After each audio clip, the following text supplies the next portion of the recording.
یہ مولانا یوسف صاحب یہ سامنے بیٹھے ہیں، بالکل مجھ سے مقابلہ کرنے کے لیے۔ جب یہ پڑھتے تھے بخاری شریف تو بالکل اس وقت بھی مقابلے میں بیٹھتے تھے، سبحان اللہ۔ اور اب آج پڑھانے کا دن ان کا آیا ہے تو بھی مقابلے میں بیٹھے ہیں۔ اللہ تعالیٰ ان کے فیضان کو عام کرے اور برکتوں سے مالا مال کرے۔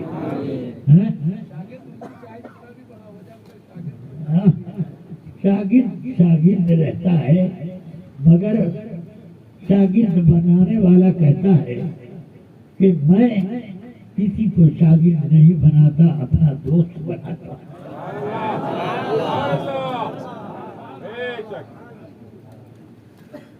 اللہ تبارک و تعالی ہمارے مولانا یوسف شافعی ان کے علم میں خوب برکت دے آمین اور ان کا فیضان بھی جاری رکھے۔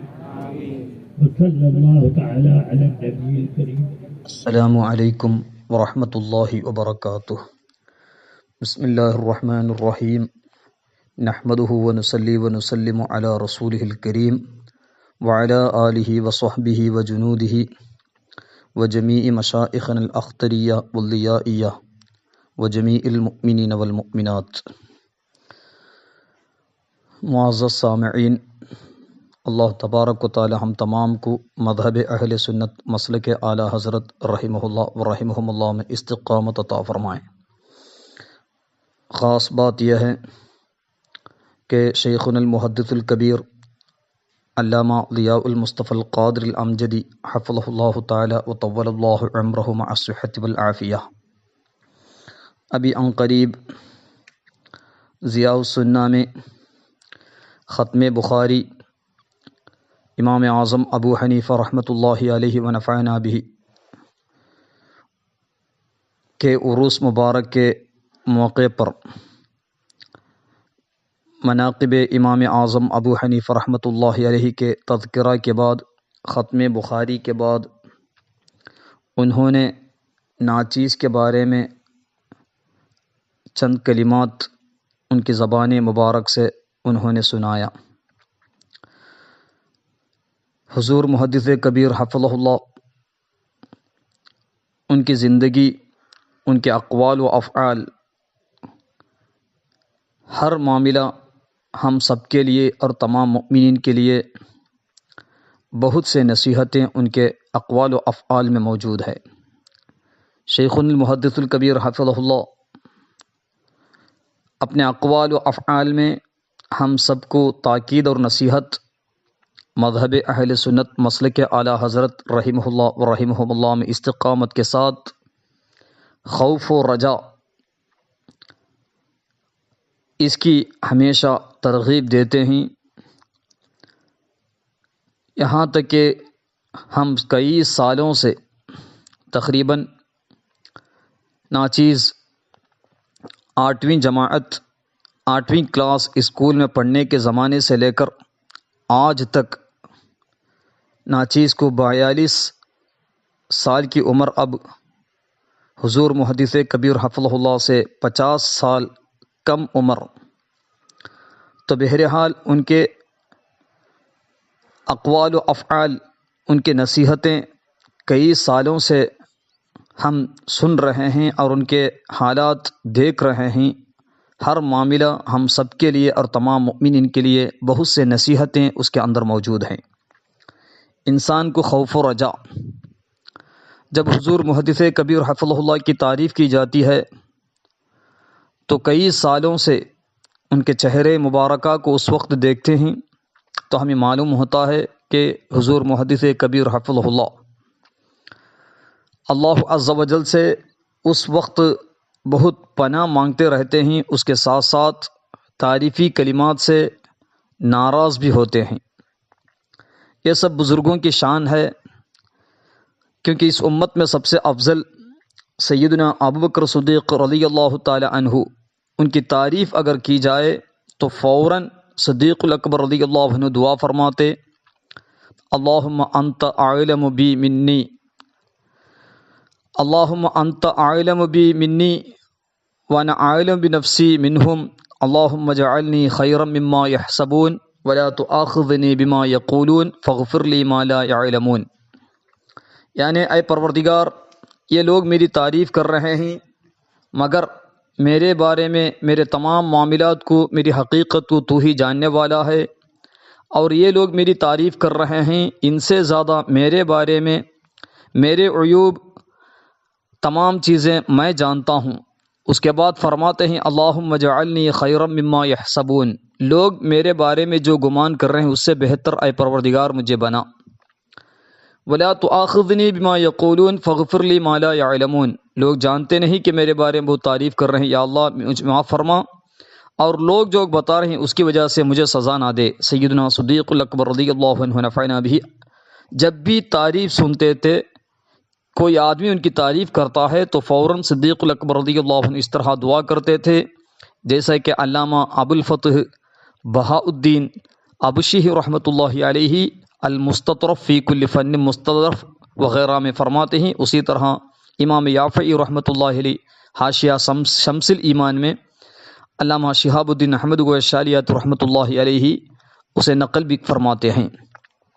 تو بہرحال یہ ہمارے قدیم بزرگان دین کی شان ہے، اور حضور محدث کبیر حفظہ اللہ کے تمام شاگردوں میں کئی اکابرین شاگردیں انہی موجود ہیں۔ اس میں ایک ادنا سا شاگرد ناچیز، اللہ تبارک و تعالی حضور محدث کبیر حفظہ اللہ کے تمام اساتذہ مشائخ سے لے کر رسول پاک صلی اللہ تعالی علیہ وسلم تک جتنے بھی مشائخ اعظام ہیں، تمام کے درجات کو بلند فرما کر ان کی برکت سے ہم تمام کو مغفرت اور ان بزرگوں کی مدد اور حمایت اور شفاعت نصیب فرمائیں۔ محدث کبیر حفظہ اللہ بہت سال پہلے جس وقت میں گیر سپا نگر بستی شریف میں خدمت انجام دے رہا تھا، بڑکل اور اطراف میں سنیت کے لیے چند جد و جہد خدمات کرنے کی کوشش کر رہا تھا حضور محدث کبیر حفظہ اللہ کے نصیحتوں کے ساتھ، تو یلا پور کی سرزمین میں محدث کبیر حفظہ اللہ چند کلمات اس ناچیز کے بارے میں بتائے۔ اس وقت چاروں طرف دین کے دشمن، بیچ میں تنہا میرا رضا، اس وقت میں محدث کبیر حفظہ اللہ کے چند دعائیہ کلمات، چند نصیحتیں سن کر بہت یہاں تک کہ ایک تاکیدی ایک ترغیب ہمیں خدمت کے لیے مزید موقع اور مزید یہاں تک کہ جذبہ ہمیں پیدا ہوا تھا۔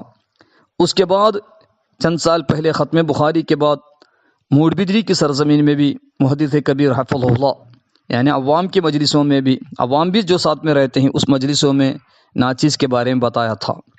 اور عنقریب 2 دن پہلے یعنی شعبان کی 2 تاریخ کو جب ضیاء السنہ بیلوائی میں بھی جب ختم بخاری شریف کے بعد جب اس ناچیز کے بارے میں بتائے تو بہت سے میرے دوست و احباب اسے پسند کیے، دوست و احباب بہت خوش ہوئے، مگر ناچیز حضور محدث کبیر حفظہ اللہ کے ان کلمات بھی اس ناچیز کو ایک نصیحت ہے، اور میرے تمام دوست و احباب سے بھی میں ایک نصیحت کے طور پر حضور محدث کبیر حفظہ اللہ کے یہ کلمات ہمارے لیے ایک نصیحت ہے، کیونکہ ہمارے بارے میں حضور محدث کبیر حفظہ اللہ جیسے بتائے اس سے بہتر بننے کی ہم کوشش کرنا چاہیے، کیونکہ امام اعظم ابو حنیفہ رحمۃ اللہ علیہ کے عروس مبارک شعبان 2 اور شعبان کی 3 رات میں شب میں محدث کبیر حفظہ اللہ کا یہ بیان ہے۔ تو بہرحال امام شافعی رحمۃ اللہ علیہ امام اعظم ابو حنیفہ رحمۃ اللہ علیہ کے مزار شریف کے بارے میں فرماتے ہیں، جیسا کہ تاریخ بغداد میں خطیب البغدادی رحمۃ اللہ علیہ نقل فرماتے ہیں، انی لاتبرک بابی حنیفہ واجیء الی قبرہ واذا عرضت لی حاجۃ فسألت اللہ الحاجۃ عنده فتقضى سریعا، یعنی انی لاتبرک بابی حنیفہ، امام اعظم ابو حنیفہ رحمۃ اللہ علیہ کے سے میں تبرک حاصل کرتا ہوں اور ان کے مزار شریف کے پاس میں جاتا ہوں جب مجھے کئی مشکلات، مصیبات، آفات، بلائیں اگر مجھے آئے تو اس کی حل کے لیے، اس مشکلات کے حل کے لیے میں امام شافعی رحمۃ اللہ علیہ فرماتے ہیں کہ میں امام اعظم ابو حنیفہ رحمۃ اللہ علیہ کے مزار شریف کے پاس جاتا ہوں 2 رکعت نماز پڑھنے کے بعد ان کے مزار شریف کے پاس جا کر توسل کرتا ہوں، ان کے وسیلے سے دعا کرتا ہوں تو فتقضی سریعا، میری حاجت جلد سے جلد پوری ہوتی ہے۔ امام شافعی رحمۃ اللہ علیہ فرماتے ہیں، جیسے کہ تاریخ بغداد وغیرہ میں موجود ہے۔ تو بہرحال محدث کبیر حفظہ اللہ کے شاگردیں دنیا کے کونے کونے میں، صدر الشریعہ رحمۃ اللہ علیہ کا احسان کہ ان کے شاگرد علامہ تقی الدین ملیباری رحمۃ اللہ علیہ شگوں شمس الما کشمیری اعلیٰ حضرت رحمۃ اللہ علیہ کی قیادت میں یہاں تک کہ کئی خدمات انجام دیے۔ اسی طرح داماد صدر الشریعہ رحمۃ اللہ علیہ حبلی کی سرزمین میں بہت سے خدمات، تدریسی خدمات انجام دیے۔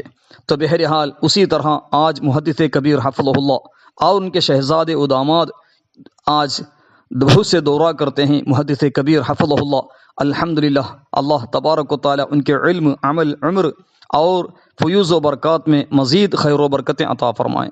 اب 92 سال عروس اعلیٰ حضرت میں محدث کبیر حفظہ اللہ کا جو فرمان ہے، یہاں تک کہ سب کے رونگٹے کھڑے ہو گئے وہ سن کر۔ وہ حضور محدث کبیر حفظہ اللہ جب 2 دن پہلے یہ بات بتائے تو اس سے پہلے ناچیز بیان میں بھی اور اپنے دوست احباب کے مجلس اور اسباق میں بھی یہ بات بتایا کہ میری عمر کم ہو، اللہ تبارک و تعالی محدث کبیر حفظہ اللہ کے عمر میں برکت عطا فرمائیں۔ یا اللہ میری عمر حضور محدث کبیر کو عطا فرما بحق الحبیب صلی اللہ علیہ وسلم۔ تو بہرحال محدث کبیر حفظہ اللہ کے ان کلمات سے ہمارے دوست و احباب بہت خوش ہوئے، مگر اس کے ساتھ ساتھ اس میں غم بھی ہے، ہم بھی ہے، یہاں تک کہ ایک حساب سے تحدیث نعمت الحمدللہ حضور محدث کبیر اپنے تحدیث نعمت کے طور پر کئی باتیں بتاتے ہیں، اور چند باتیں ہماری نصیحت کے لیے خوف کے باتیں بھی محدث کبیر حفظہ اللہ ہمیشہ بتاتے ہیں۔ تو بہرحال یہ ہمارے لیے نصیحت ہے، لسان الحالی افصح من لسان المقال، یہاں تک کہ اقوال کے نصیحت بھی اور اس کے ساتھ ساتھ ان کے عملی نصیحتیں بھی ہمارے لیے ہے۔ اس لیے وہ بیان سن کر میرے دوستو احباب کو ایک پیغام کے طور پر میں بتانا چاہتا ہوں کہ آج ہمیں بہت سے عیوب اپنے اندر ڈھونڈ کر اسے اصلاح کرنے کی کوشش ہے۔ سب سے پہلی بات ضروریات دین، اس کے بعد ضروریات عقائد اہل سنت و جماعت، اس کے بعد معمولات اہل سنت و جماعت، اس بالخصوص حسام الحرمین، صوارم الہندیہ، تقدیس الوکیل، اور اسی طرح المحنت کے رد میں جتنے بھی بزرگان دین کتابیں تصنیف فرمائیں، ان تمام کتابوں کے جو حاصل کلام ہے، جو انہوں نے پیغامات دیے ہیں، وہ تمام پر ہم مضبوطی کے ساتھ قائم رہیں۔ اللہ تبارک و تعالی ہم تمام کو توفیق عطا فرمائیں۔ اس کے ساتھ ساتھ ہم اپنے گناہوں سے بچنے کی بھی کوشش کریں، بالخصوص آخر زمانہ کہ اس دنیا میں ہم رہتے وقت کئی نیکیاں کرتے ہیں، نیکیاں تو دار آخرت کی آبادی ہے، اور اس کے ساتھ ساتھ گناہ کرتے ہیں، گناہ بربادی کا سبب بھی بنتا ہے۔ مگر کچھ نیکیاں جیسے کہ نماز وغیرہ ہے وہ ظاہری نیکیاں ہیں، اسی طرح اخلاص وغیرہ باطنی نیکیاں بھی ہیں، اسی طرح قتل وغیرہ ظاہری گناہ ہیں، اس کے ساتھ ساتھ تکبر وغیرہ باطنی گناہ بھی ہیں۔ اس پرفتن دور میں قیامت کی نشانیاں بڑھتے بڑھتے جا رہے ہیں۔ رسول پاک صلی اللہ علیہ وسلم 1450 سال پہلے ہی بتا دیے، یصبح مؤمنا و یمسی کافرا، یصبح مؤمنا و یمسی کافرا، یعنی صبح میں ایمان والا تو شام تک کافر ہو جاتے ہیں، شام میں مؤمن صبح تک کافر، یعنی کفری الفاظ، کفری عقائد والے، کفری عقائد یعنی بڑھتے جائیں گے، یہاں تک کہ فتنے بڑھتے جائیں گے۔ اس کے ساتھ ساتھ رسول پاک صلی اللہ علیہ وسلم قیامت کی نشانیاں جتنے بھی بتائے، جیسا کہ احادیث کی کتابوں میں باب اشراط الساعہ، کتاب الملاحم، کتاب الفتن، اور جتنے بھی حدیث کی کتابوں میں قیامت کی نشانیاں ہیں، اس کے ساتھ ساتھ کنز العمال کی مشہور و معروف حدیث جس کے بارے میں شیخنا و مرشدنا تاج الشریعہ علامہ اختر رضا خان بریلوی رحمۃ اللہ علیہ آثار قیامت تصنیف فرمائے، وہ تمام قیامت کی نشانیاں آج بہت سے نشانیاں ہم اپنے آنکھوں سے دیکھ رہے ہیں۔ اللہ تبارک و تعالی ہم تمام کو دنیا کے تمام فتنوں سے ہماری حفاظت فرمائے، زندگی اور موت کے تمام فتنوں سے ہماری حفاظت فرمائے۔ ہمیشہ دعا کرتے رہنا چاہیے، کیونکہ رسول پاک صلی اللہ علیہ وسلم کے سکھائی ہوئی حدیث میں جو دعا ہے، اللہم انی اعوذ بک من عذاب القبر ومن عذاب النار ومن فتنة المحیا والممات ومن فتنة المسیح الدجال، ہمارے اکابرین، تمام مسلک کے،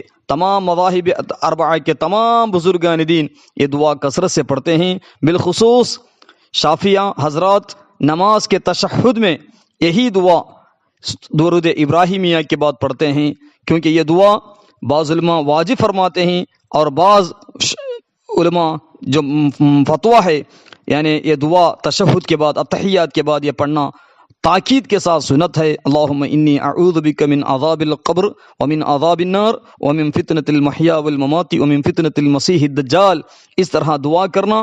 یہاں تک کہ بزرگان دین امام طاؤس رحمۃ اللہ علیہ جیسے بزرگان دین یہاں تک کہ اپنے شہزادے کو اس دعا نہ پڑھنے کی وجہ سے نماز کو اعادہ کرنے کا حکم فرمایا، جیسا کہ امام نووی رحمۃ اللہ علیہ شرح مسلم میں، ابوبکر دمیاطی رحمۃ اللہ علیہ اعانۃ الطالبین وغیرہ میں فرماتے ہیں۔ تو بہرحال یہ بہترین دعا ہے۔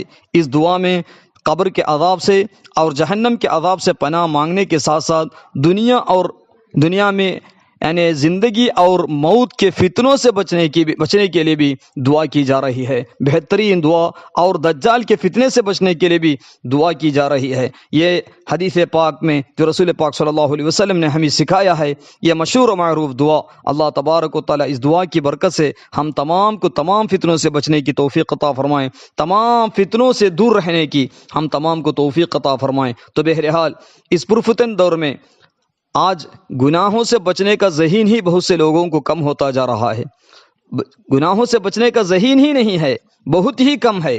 اس کے ساتھ ساتھ اگر چند لوگ گناہوں کا علاج کرنے کی کوشش کرتے بھی ہیں تو صرف ان کا توجہ ظاہری گناہوں سے بچنے پر ہوتی ہے۔ اس زمانے میں باطنی گناہوں کا علاج نہیں کیا کرتے، یہاں تک کہ ظاہری گناہوں کی نسبت بہت زیادہ خطرناک ہے باطنی گناہ ہیں، کیونکہ یہ ایک باطنی گناہ کی وجہ سے بے شمار ظاہری گناہ بھی ہو سکتے ہیں، یعنی ایک باطنی گناہ بے شمار ظاہری گناہوں کا سبب بن سکتا ہے۔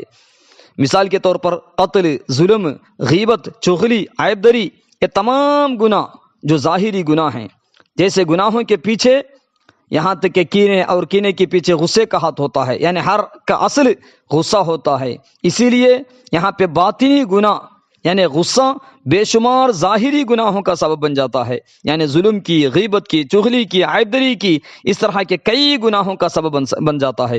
اس لیے ہمیں چاہیے کہ باطنی گناہوں کو بھی اسے بہترین علاج ہم کرنے کی کوشش کرنا چاہیے، گناہوں سے بچنا چاہیے، ظاہری گناہ سے اور باطنی گناہ سے، خاص کر اس زمانے میں کہ عقیدے میں مضبوطی کے ساتھ قائم رہنا سب سے اہم چیز، اس کے ساتھ ساتھ گناہوں سے بچنے کی بھی کوشش کرنا چاہیے۔ اہل سنت والجماعت کے مخالفین کے کئی فرقے، مرجئۃ الضلال، جس کے بارے میں اعلیٰ حضرت رحمۃ اللہ علیہ الدولۃ المکیہ بالمادۃ الغیبیہ میں شروع میں ہی فرمائیں کہ مسلک اعلیٰ حضرت رحمۃ اللہ علیہ مذہب اہل سنت افراط و تفرید سے پاک ہے۔ اس کے کئی مثالیں اعلیٰ حضرت رحمۃ اللہ علیہ ونفعنا بھی اللطائع نبویہ فی الفتاوی الرضویہ میں اور الدولۃ المکیہ میں، حضور مفتی اعظم ہند رحمۃ اللہ علیہ فتاوی المصطفیہ میں، اور دیگر ائمہ دین علماء کبار رحمۃ اللہ علیہم نے اپنے کتابوں میں تصنیف فرمایا۔ تو بہرحال اعلیٰ حضرت رحمۃ اللہ علیہ اللطائع نبویہ فی الفتاوی الرضویہ کے جلد 23 میں فرماتے ہیں، محرمات باطنیہ یعنی باطنی ممنوعات، امراض القلوب یعنی دل کے بیماریاں، دل کے گناہ، جیسے کہ تکبر، ریا، عجب، غرور، حسد وغیرہ، اور ان کے معالجات، اس کا علاج کرنا، ان کا علم بھی ہر مسلمان پر اہم فرائض سے ہے۔ اعلیٰ حضرت رحمۃ اللہ علیہ فتاوی رضویہ کے 23ویں جلد میں ارشاد فرماتے ہیں۔ تو بہرحال آج ہم جائزہ لیں تو ہمارے قدیم بزرگان دین باطنی گناہ، امراض القلوب اور اس کے بارے میں بہت کے تاکید اپنے کتابوں میں تصنیف فرمائیں، جیسا کہ اعلیٰ حضرت رحمۃ اللہ علیہ السنیقۃ الانیقہ فی فتاوی افریقہ میں، امام غزالی رحمۃ اللہ علیہ احیاء علوم الدین میں، عبد الغنی نابلسی رحمۃ اللہ علیہ الحدیقۃ الندیہ میں، اس طرح کے کئی کتابوں میں یہاں تک کہ دل کے بیماریاں بہت سے گنے ہیں، بہت سے۔ ظہر الفساد فی البر والبحر، زمین بھی خراب اور سمندر بھی خراب۔ اس میں ایک تفسیر بر سے مراد زبان ہے اور بحر سے مراد دل ہے، زبان بھی خراب دل بھی خراب، یہ زمانہ ظاہر ہوتا جا رہا ہے۔ اسی لیے آج گناہوں کی کثرت ایسا، اس کی علاج بھی آج ہمارے لیے ضروری ہے۔ اس کے ساتھ ساتھ امام غزالی رحمۃ اللہ علیہ کا فرمان ہمیں یاد رکھنا چاہیے، ظاہری اعمال کا باطنی اوصاف کے ساتھ ایک خاص تعلق ہے۔ اگر باطن خراب ہو تو ظاہری اعمال بھی خراب ہو جائیں گے۔ اگر باطن حسد، ریا، تکبر وغیرہ عیوب سے پاک ہے تو ظاہری اعمال بھی درست ہوتے ہیں، جیسا کہ امام غزالی رحمۃ اللہ علیہ منہاج العابدین الی جنت رب العالمین صفحہ نمبر 13 میں فرماتے ہیں۔ باطنی گناہوں کا تعلق عموماً دل کے ساتھ ہوتا ہے، لہذا دل کی اصلاح بہت ضروری ہے۔ اس لیے امام غزالی رحمۃ اللہ علیہ ایک اور جگہ ارشاد فرماتے ہیں جس کی حفاظت اور نگہداشت بہت ضروری ہے، یعنی جس کی حفاظت اور نگہداشت بہت ضروری ہے وہ دل ہے، کیونکہ یہ تمام جسم کی اصل ہے۔ یہی وجہ ہے کہ اگر ہمارا دل خراب ہو جائے تو تمام اعضاء خراب ہو جائیں گے۔ اگر دل کی اصلاح کر لیں گے تو باقی سب اعضاء کی اصلاح خود بخود ہو جائے گی۔ اسی لیے کیونکہ دل درخت کے تنے کی مانند ہے اور باقی اعضاء جو بھی ہیں وہ شاخوں کی طرح ہیں۔ شاخوں کی اصلاح یا خرابی درخت کے تنے پر موقوف ہے، تو اسی لیے ہمیں چاہیے ہمارے آنکھ، ہماری زبان، ہمارا پیٹ وغیرہ درست ہے تو اس کا مطلب یہ ہے کہ ہمارا دل بھی درست اور اصلاح یافتہ ہے۔ اگر یہ تمام اعضاء گناہوں کی طرف راغب ہیں تو سمجھ لینا چاہیے ہمارا دل بھی خراب ہے۔ اسی لیے ہمیں یقین کر لینا چاہیے کہ دل کا فساد اور سنگین کی وجہ سے ہی یہ تمام گناہ ہم سے سرزو ہو رہے ہیں۔ اسی لیے اصلاح قلب کی طرف پوری توجہ دینا چاہیے تاکہ اعضاء کی اصلاح بھی ہو جائے اور ہمیں روحانی راحت بھی محسوس ہو جائے، اس کا بالخصوص ہم خیال کرنا چاہیے۔ اللہ تبارک و تعالی ہم تمام کو توفیق عطا فرمائے۔ خاص کر ہم دل کے کئی بیماریاں، دل کے اندر جو مہلکات ہیں، باطنی امراض ہیں، یہ کئی طرح کے ہیں، کئی طرح مطلب بالخصوص ہمیں 3 چیزیں آج زیادہ خیال کرنا پڑے گا۔ ایک ریا سے ہمیشہ بچنا چاہیے۔ ریا کے لغوی معنی دکھاوے کے ہیں، اللہ عز و جل کی رضا کے علاوہ کسی اور ارادے سے عبادت کرنا ریاکاری کہلاتا ہے۔ گویا عبادت سے یہ غرض ہو کہ لوگ اس کی عبادت پر آگاہ ہوں، جو بھی عبادت کرتا ہے لوگ آگاہ ہیں، لوگوں کو معلوم ہونا چاہیے تاکہ وہ ان لوگوں سے مال برابر حاصل کیا کریں، یا لوگ اس کی تعریف کریں، یا اسے نیک آدمی سمجھیں، یا اسے عزت وغیرہ دیں۔ اس طرح کی نیت کے ساتھ عبادتیں کرنا وہ مکمل ریا ہے۔ اللہ تبارک و تعالی ہمیں حفاظت فرمائیں۔ اس کے ساتھ ساتھ دل کی ایک بیماری ہے حب مدح۔ آج ہمیں حب مدح سب کے دل میں، یہاں تک کہ لوگ میری تعریف کریں، یہاں تک کہ میری تعریف ہو، میری عزت ہو، میری شہرت ہو، یہ خیال آج یہاں تک کہ ابلیس کی وجہ سے بڑھتا جا رہا ہے۔ جیسا کہ تاریخ بغداد میں خطیب البغدادی رحمۃ اللہ علیہ فرماتے ہیں کلہم احمق فیما بینہ و بین ربہ تعالی، سب لوگ بے وقوف ہیں اللہ اور اس کے درمیان، اللہ تبارک و تعالیٰ اور اس کے درمیان کے معاملے میں ہر آدمی بے وقوف ہوتے ہیں۔ اس کے ساتھ ساتھ احمق من لا يعرف عیبہ، حلیۃ الاولیاء میں ابو نعیم اصبہانی رحمۃ اللہ علیہ فرماتے ہیں جو اپنے عیب کو نہیں جانتا وہ سب سے بڑا بے وقوف ہے۔ اسی لیے ہمیں چاہیے اپنے عیب کو دیکھیں، اپنے عیوب نقائص کو سمجھیں۔ من عرف نفسہ فقد عرف ربہ، یحییٰ بن معاذ الرازی رحمۃ اللہ علیہ فرمائیں، یعنی اپنے نفس کو اگر برابر سمجھیں گے تو خدا کو بھی سمجھیں گے، کیونکہ زندگی کا مقصد وما خلقت الجن والانس الا لیعبدون ای لیعرفون، انسان کی تخلیق ہمارے اور انسانوں کے اور جنات کے تخلیق کا مقصد خدا کو جانتے ہوئے عبادت کرنا، جیسے کہ قرآن کی آیت اور تفاسیر کے اندر موجود ہے وما خلقت الجن والانس الا لیعبدون ای لیعرفون، اس کا بالخصوص ہم خیال کرنا چاہیے۔ اللہ تبارک و تعالی ہمیں توفیق عطا فرمائے۔ اس کے ساتھ ساتھ حب مدح، کسی کام پر لوگوں کی طرف سے کی جانے والی تعریف کو پسند کرنا، یا اس بات کی خواہش کرنا کہ فلاں کام پر لوگ میری تعریف کریں،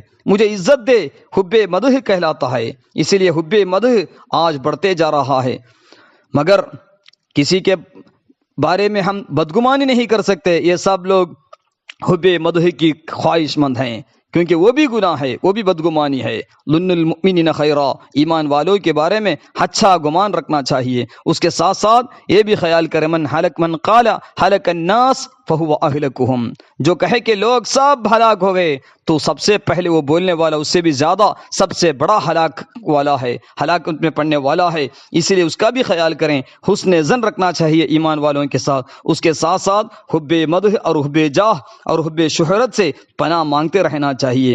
حب مدح یہ ہے، اسی طرح حب جاہ شہرت و عزت کی خواہش کرنا حب جاہ ہے، اس سے بھی ہم پرہیز کرنا چاہیے۔ اللہ تبارک و تعالیٰ توفیق عطا فرمائے۔ اور طلب شہرت، اپنی شہرت کی کوشش کرنا طلب شہرت کہلاتا ہے، یعنی ایسے افعال کرنا کہ مشہور ہو جاؤں، اس طرح کے چیزوں سے ہم بچنا چاہیے۔ یہ تمام چیزیں دل کے بیماریاں ہیں۔ اللہ عز و جل ہم تمام کو بہترین طریقے پر مسلک اعلیٰ حضرت میں استقامت کے ساتھ ان تمام چیزوں میں احتیاط کے ساتھ زندگی گزارنے اللہ تبارک و تعالی ہمیں توفیق عطا فرمائے، کیونکہ ہمیں خوف اور رجاء کے درمیان میں رہنا چاہیے۔ ایک ایمان والا ہمیشہ خوف اور رجاء کے درمیان میں ہونا چاہیے، جیسا کہ امام غزالی رحمۃ اللہ علیہ احیاء علوم الدین میں فرماتے ہیں، اسی طرح اعلیٰ حضرت رحمۃ اللہ علیہ کے ملفوظات میں مفتی اعظم رحمۃ اللہ علیہ تحریر فرمائے کہ حضرت عمر رضی اللہ عنہ کا فرمان، اگر آسمان سے آواز آئے ایک ہی آدمی جنت میں جائے گا باقی تمام لوگ جہنم میں، تو میں امید کروں گا کہ وہ جنت میں جانے والا میں ہی کیوں نہ ہوں۔ یعنی ایسا رجا، امید، خدا کی رحمت سے امید اس طرح۔ اگر آسمان سے آواز آیا ایک آدمی جہنم میں جائے گا باقی تمام لوگ جنت میں جائیں گے، تو میں خوف رکھتا ہوں کہ وہ جہنم میں جانے والا میں ہی کیوں ہوں، میں کیا اس جہنم میں جانے والا وہ آدمی، میں تو نہیں۔ اس طرح خوف انسان کے اندر رہنا چاہیے، جیسے کہ اعلیٰ حضرت رحمۃ اللہ علیہ الملفوظ کامل میں فرمائیں، کیونکہ اللہ تبارک و تعالی ہم جو نیکی کام کرتے ہیں اسے جزا دے رہا ہے، اسے ثواب دے رہا ہے، وہ اس کا فضل و کرم ہے۔ اس کے ساتھ ساتھ ہم گناہ کر رہے ہیں، اسے خدا تعالیٰ سزا دے رہا ہے، تو اس کا عدل ہے، اس کا انصاف ہے۔ تو بہرحال ہم ہمیشہ خوف و رجاء کے ساتھ زندگی گزارنا چاہیے۔ اللہ تبارک و تعالیٰ توفیق عطا فرمائے۔ اور آج کل مداحنت کی بیماری بڑھتے جا رہی ہے۔ مداحنت کے لغوی معنی نرمی کہیں، ناجائز اور گناہ والے کام ملاحظہ کرنے کے بعد اسے روکنے پر قدرت رہنے کے باوجود اسے نہ روکنا، اور دینی معاملے کی مدد و نصرت میں کمزوری اور کم ہمتی کا مظاہرہ کرنا مداحنت کہلاتا ہے۔ یعنی کسی بھی دنیاوی فائدے کی خاطر دینی معاملے میں نرمی یا خاموشی اختیار کرنا مداحنت ہے، جیسے کہ عبدالغنی نابلسی رحمۃ اللہ علیہ الحدیقۃ الندیہ میں، اور اسی طرح علامہ احمد صابی رحمۃ اللہ علیہ حاشیۃ التفسیر الجلالین میں تفصیل کے ساتھ بیان فرماتے ہیں۔ تو بہرحال ہمیں چاہیے کہ مداحنت سے بچیں، کیونکہ خدا اور اس کے رسول صلی اللہ علیہ وسلم کی رضا سب سے ضروری ہے۔ واللہ رسولہ احق ان یرضوہ، اسی لیے جس سے بھی محبت رکھے اللہ اور اس کے رسول صلی اللہ تعالی علیہ وسلم کے لیے محبت کرے۔ انبیاء کرام سے محبت، اولیاء کرام سے محبت، صحابہ کرام سے محبت، دین و سنیت کے خادموں سے محبت، یہ تمام اللہ اور اس کے رسول صلی اللہ علیہ وسلم کے لیے محبت ہے۔ اسی لیے جس سے بھی نفرت رکھیں گے اللہ اور اس کے رسول صلی اللہ علیہ وسلم کے لیے نفرت رکھیں۔ بد مذہب سے، وہابیہ، دیوبندیہ، مودودیہ، ان تمام فتنوں سے، صلح کل لوگوں سے، اور جو بھی اہل السنت والجماعت کے مخالفین ہیں ان سے ان سے نفرت رکھنا، وہ بھی اللہ اور اس کے رسول کے لیے نفرت رکھنا ہے۔ اس لیے ہمیں چاہیے الحب فی اللہ والبغض فی اللہ، جس سے بھی محبت رکھیں اللہ اور اس کے رسول صلی اللہ علیہ وسلم کے لیے محبت رکھیں، اور جس سے بھی نفرت رکھیں اللہ اور اس کے رسول صلی اللہ علیہ وسلم کے لیے نفرت رکھنا چاہیے۔ اس لیے ہمیں چاہیے گناہوں سے بچنا چاہیے۔ آج باطنی مہلکات، محرمات باطنیہ یعنی امراض القلوب، اس سے بچنا بہت ضروری ہے۔ اس کے لیے علاج ہمارے قدیم بزرگان دین نے کیا کیا بتائے اس پر عمل کرنا چاہیے۔ اس لیے سمجھنے کی بات ہے، کئی باطنی امراض کے تحت آج ہمیں تفصیلی طور پر، انفرادی طور پر بھی اس کا علاج کرنا چاہیے۔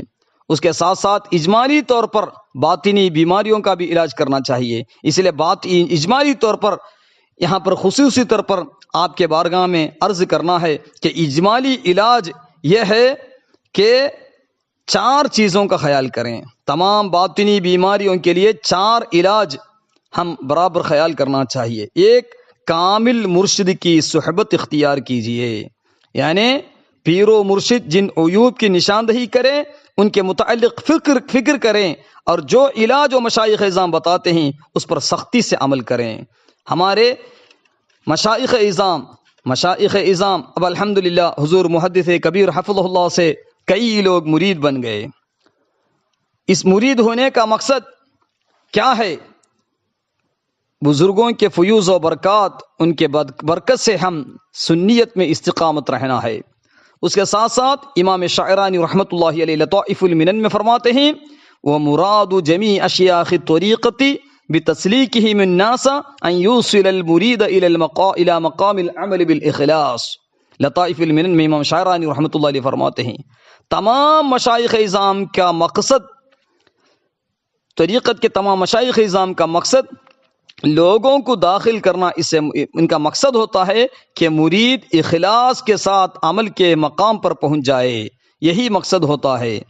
حضور محدث کبیر حفظہ اللہ کی عاجزی کہ ناچیز کو کئی سال پہلے، تقریباً 20 سال پہلے چند معاملات پیش آئے تو حضور محدث کبیر حفظہ اللہ کی بارگاہ میں جب میں بیعت کرنا چاہتا ہوں بتائے تو حضور محدث کبیر حفظہ اللہ عاجزی کے طور پر یہاں تک بتا دیے۔ میں نے کہا کہ مجھے استاد بھی آپ ہی، پیر بھی آپ، تو امام اعلیٰ حضرت رحمت اللہ علیہ کہ اس سلسلے کے ایک مشہور و معروف بزرگ محدث کبیر حفظہ اللہ کی عاجزی دیکھ کر میں حیران رہ گیا۔ حضور محدث کبیر حفظہ اللہ فرمائے تم تاج الشریعہ سے بیعت کر لو، یہاں تک کہ حضور شیخنا و مرشدنا تاج الشریعہ علامہ اختر رضا خان بریلوی رحمت اللہ علیہ ونفعنا بھی، یہاں تک کہ ان سے بیعت کرنے کا مجھ سے حکم فرمائیں۔ اللہ تبارک و تعالی حضور تاج الشریعہ رحمت اللہ علیہ کے قبر انور پر ہزاروں انوار کو داخل فرمائیں، ان کے اور ان کے تمام مشائخ اعظام سے لے کر رسول پاک صلی اللہ علیہ وسلم تک جتنے بھی بزرگان دین ہیں ان تمام کے درجات کو اللہ عز و جل بلند فرمائیں۔ شیخنا و مرشدنا تاج الشریعہ رحمت اللہ علیہ ان سے استفادہ کرتے وقت، یعنی جس وقت الدولت المکیہ بالمادۃ الغیبیہ حضور تاج الشریعہ رحمت اللہ علیہ بیت الرضا بریلی شریف میں جب سبق دیے تھے، اس وقت جامعۃ الرضا کے طلباء شرح معانی الآثار اور اسی طرح اصول الفقہ الحنفی پڑھنے کے لیے کئی طلباء آتے تھے، تو کئی ایام تک اس سبق میں ناچیز شرکت کیا۔ حضور تاج الشریعہ رحمت اللہ علیہ سے استفادہ، مگر اس کے باوجود مکمل طور پر ان سے استفادہ کرنے کا موقع نہیں ملا۔ بہرحال الحمدللہ حضور محدث کبیر حفظہ اللہ سے ہی ہر معاملے میں، چاہے اسام الحرمین کا معاملہ ہو، اس کے حقائق، اس کے تفصیلات اور جتنے بھی باتیں جب حضور محدث کبیر حفظہ اللہ سے پوچھتے ہیں تو افراط و تفرید سے پاک مسلک اعلیٰ حضرت یہ پیغام حضور محدث کبیر حفظہ اللہ سے ہمیشہ سنتے آتے ہیں۔ اللہ تبارک و تعالی حضور محدث کبیر حفظہ اللہ کے علم میں، عمل میں، عمر میں خیر و برکتیں عطا فرمائیں۔ اللہ تبارک و تعالی ان کے فیوز و برکات میں خیر و برکتیں عطا فرمائیں۔ حضور محدث کبیر حفظہ اللہ و طول اللہ عمرہ مع الصحۃ والعافیہ۔ تو بہرحال ان سب مشائخ اعظام کا مقصد یہی ہے، وہ مراد جمیع اشیاخ طریقتی بتسلیکہم الناس ان یوصل المرید الی مقام العمل بالاخلاص۔ یہاں تک کہ محدث کبیر حفظہ اللہ ہر جلسوں میں، ہر بیانوں میں مسلک اعلیٰ حضرت مذہب اہل سنت میں استقامت کے ساتھ، یہاں تک کہ جنت میں جانے کی ترغیب عقائد کے جو اعلیٰ حضرت کا عقیدہ ہے، اسلاف کا عقیدہ ہے، وہی میرا عقیدہ ہے محدث کبیر حفظہ اللہ، اسی روشنی میں، اسی عقیدے پر رہیں گے تو ہم سب جنت میں جائیں گے۔ اللہ تبارک و تعالی ہم تمام کو، ہمارے مشائخ اعظام، والدین اور سنت جماعت کے تمام علماء اور خدماء کے ساتھ محدث کبیر کے ساتھ جنت میں جمع فرمائیں۔ بالخصوص آج ہم بیعت کیے، بہت سے لوگ محدث کبیر حفظہ اللہ سے تمام جلسوں میں بیعت کرتے ہیں۔ یہ مرید ہونا، یہاں بھی خوف و رجا کا خیال کریں۔ حقیقت میں مرید من انقطع الی اللہ عن نظر واستبصار وتجرد عن ارادته اذا علم انه ما يقع في الوجود الا ما يريده الله تعالى لا ما يريده غيره فيمحو ارادته في ارادته فلا يريد الا ما يريده الحق۔ علامہ جرجانی رحمت اللہ علیہ التعریفات میں ابن عربی رحمت اللہ علیہ کا قول، ان کی تعریف اپنے تعریفات میں فرماتے ہیں۔ تو بہرحال مرید کا مقصد خدا کے ارادے میں اپنے ارادے کو فنا فرمانا. فنا فی اللہ یعنی خدا کے ارادے، خدا کا جو ارادہ ہے، یعنی خدا اس زندگی کو عطا کرنے کا ہمارا خدا، یعنی ہمارا مقصد کیا ہے، زندگی کا مقصد کیا ہے، اسی پر زندگی گزارنا. اور اس کے ساتھ ساتھ غوث اعظم عبد القادر الجیلانی رحمۃ اللہ علیہ الغنیۃ لطالب طریق الحق دوسری جلد 156 میں فرماتے ہیں: المقبل علی اللہ عز وجل وطاعته المولی عن غیرہ واجابتہ یسمع من ربہ عز وجل فیعمل بما فی الکتاب والسنہ ویأسم عما سوا ذلک ویبصر بنور اللہ عز وجل فلا یرى الا فعلہ فیہ وفی غیرہ من سائر الخلائق ویعمى عن غیرہ ینسہ نفسہ ابدا فلا یجیبها الا محبوبها ولذاتها وینسہ عباد اللہ ویأنس بالخلوة مع اللہ ویصبر عن معاصی اللہ ویرضى بقضاء اللہ ویختار امر اللہ ویستحی من نظر اللہ ویبذل مجہودہ في محاب الله ويتعرض عبدا لكل سبب يوصله الى الله. غوث اعظم عبد القادر الجیلانی البغدادی رضی اللہ تعالی عنہ ونفعنا به الغنیۃ لطالب طریق الحق میں فرماتے ہیں: تو بہرحال مرید ہونے کا مقصد اپنے نفسانی خواہشات کی طرف، نفس کے محبوب چیزوں کی طرف، لذات کی طرف ہرگز نفس کو نہ لے جائیں. اپنے نفس کو ہمیشہ نصیحت کرتے رہنا اور اللہ کے بندوں کو بھی نصیحت کرتے رہنا. خلوت و جلوت میں استقامت کی زندگی، ہر معاملے میں اللہ کی قضاء اور قدر پر راضی ہونا، اور اللہ تبارک و تعالی دیکھ رہا ہے، یہ ہمیشہ اس کے ذہن و دماغ میں ہمیشہ حاضر رہنا چاہیے. اللہ عز و جل دیکھ رہا ہے. اور حیا اور اس کے ساتھ ساتھ خدا کی محبت حاصل کرنے کے لیے اپنے کوششوں کو جاری رکھنا چاہیے.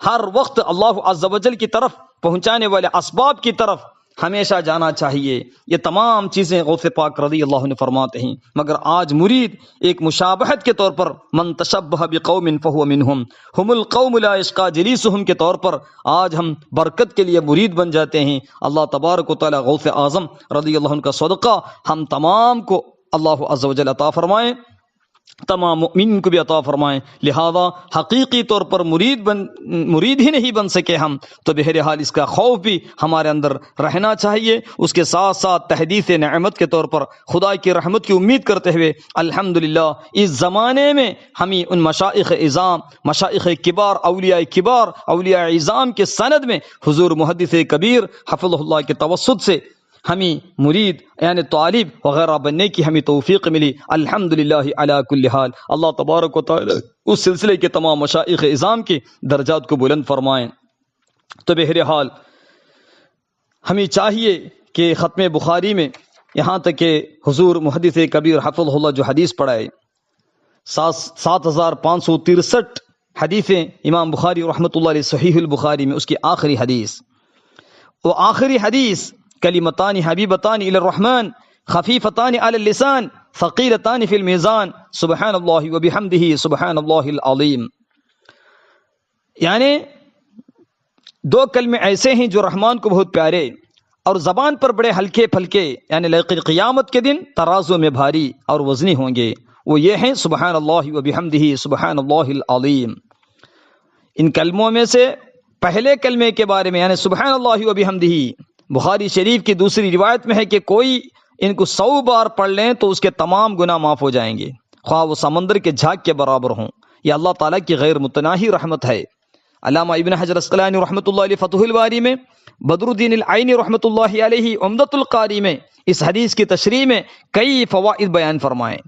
اس کے ساتھ ساتھ امام غزالی رحمۃ اللہ علیہ کا فرمان بھی برابر خیال کریں، اگر کسی کے گناہ سمندر کی لہروں کے برابر ہو بلکہ ان سے بھی زیادہ ہیں اور ہر لہر پہاڑ کے برابر ہو، پھر وہ رحمان اور رحیم جب معاف کرنے پر آئے، یعنی خدا تعالیٰ جب معاف کرنے پر آئے تو یہ تمام گناہ اس کے نزدیک مچھر کے پر سے بھی چھوٹے ہیں. ہمارے گناہ کا تصور کیجئے، ہم گناہ کتنے کیے ہیں. ہم گناہوں کا مقدار کا تصور کریں تو یہاں تک کہ کنکریوں سے بھی زیادہ ہے، سمندر کے پانی کے قطروں سے بھی زیادہ ہے. یعنی بہت سے گناہ ہم کیے ہیں مگر خدا کی رحمت سے زیادہ نہیں ہے. اسی لیے امام غزالی رحمۃ اللہ علیہ فرماتے ہیں اگر کسی کے گناہ سمندر کی لہروں کے برابر ہو بلکہ ان سے بھی زیادہ اور ہر لہر پہاڑ کے برابر ہو، پھر رب کائنات رحمان و رحیم غفار و ستار جب معاف کرنے پر آئے تو یہ تمام گناہ اس کے نزدیک مچھر کے پر سے بھی چھوٹے ہوتے ہیں۔ یہ بات ہم ضرور خیال کرنا چاہیے۔ اللہ عز و جل سے سچے دل سے ہمیشہ توبہ کرتے رہنا چاہیے، مغفرت مانگنا چاہیے۔ اللہ رب العزت کا نہایت فضل و کرم ہے کہ امام بخاری رحمۃ اللہ علیہ کی اس حدیث کو ہم اس زمانے کے ایک عظیم شخصیت محدث کبیر حفظہ اللہ سے سننے کا موقع ملا۔ تو بہرحال امام بخاری رحمۃ اللہ علیہ ونفعنا بھی یہ خوبی بھی یہاں پر ظاہر کیے کہ امام بخاری کی خوبی ہے کہ آپ بخاری شریف کو اللہ تعالیٰ کی تسبیح و تحمید پر ختم فرمایا۔ اس کے ساتھ ساتھ یہ رد بدعت ہے، معتزلہ کا رد بھی ہے، یعنی رد بدعت سے اس کتاب کو امام بخاری رحمۃ اللہ علیہ ختم فرماتے ہیں۔ سبحان اللہ و بحمدہ سبحان اللہ العظیم کثرت سے پڑھنا چاہیے۔ سیدنا جویریہ رضی اللہ تعالی عنہ سے جو مشہور و معروف حدیث ہے مسلم شریف میں کہ صبح اور شام میں سبحان اللہ و بحمدہ عدد خلقہ و رضا نفسہ و زنت عرشہ و مداد کلماتہ 3 مرتبہ پڑھنا کئی گھنٹے تسبیح پڑھنے کے مانند ہے۔ اس کے علاوہ سبحان اللہ و بحمدہ سبحان اللہ العظیم ہمارے مشائخ اعظام ورد اللطیف وغیرہ میں ہر صبح و شام 100 مرتبہ پڑھنے کی تاکید فرماتے ہیں۔ تو بہرحال کتنا ہو سکے سبحان اللہ و بحمدہ سبحان اللہ العظیم کثرت سے پڑھنا چاہیے۔ اس کے ساتھ ساتھ سبحان اللہ، اللہ تعالیٰ کی پاکی ہر عیب سے پاک ہے، ہر نقائص سے اللہ عز و جل پاک ہے۔ اہل سنت و جماعت کا عقیدہ، اہل سنت والجماعت کے مخالفین یعنی خدا جھوٹ بول سکتا ہے، نعوذ باللہ معاذ اللہ رب العالمین، رسالہ ایک روزی وغیرہ میں اسماعیل دہلوی وغیرہ وہابیوں نے لکھا ہے، بد مذہبوں نے لکھا ہے کہ اللہ تعالیٰ جھوٹ بول سکتا ہے، نعوذ باللہ۔ اہل سنت کہتے ہیں کہ اللہ تعالیٰ جھوٹ سے بھی، تمام عیب سے بھی، تمام نقائص سے اللہ عز و جل پاک و منزہ ہے۔